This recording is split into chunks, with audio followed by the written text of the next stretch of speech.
మంత్రి జోగి రమేష్ ఎమ్మెల్యే వసంత కృష్ణప్రసాద్ మధ్య వార్ జరుగుతోంది. జోగి రమేష్ వల్ల చాలా ఇబ్బందులు పడ్డానన్నారు వసంత కృష్ణప్రసాద్. మైలవరంలో వసంత గెలిచారంటే అందుకు తన బలమే కారణమంటున్నారు జోగి రమేష్. కొండపల్లిలో వైఎస్ఆర్ కాంగ్రెస్ పార్టీ ఖచ్చితంగా గెలిచుండాలి. ఉద్దేశపూర్వకంగా వెన్నుపోటు పొడిసి ఆ రోజున మున్సిపాలిటీని ఓడించారు. వాళ్ల మీద నేను ఎన్నిసార్లు పైకి కంప్లైంట్ చెప్పినప్పటికీ తగు చర్యలు తీసుకోలేదు. పార్టీ మ్యాండేట్ ఇచ్చి మనం నిలబెట్టిన అభ్యర్థుల్ని మనమే ఓడించుకున్నప్పుడు రేపొద్దున శాసనసభ్యుడిగా నేను మళ్లీ పోటీ బరిలోకి నిలబడినప్పుడు అదే వెన్నుపోట్లు నాకు కూడా రిపీట్ అయితే నా పరిస్థితి ఏంటి? వసంత కృష్ణప్రసాద్ మొహం చూసి ఓట్లు ఎత్తే నందిగామలో వేస్తారు. నువ్వెవడరా బాబు అసలు?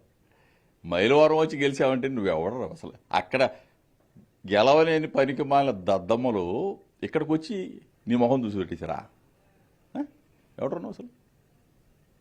మా బలం, మా శక్తి, మా వైఎస్ఆర్ కాంగ్రెస్ పార్టీ శక్తి.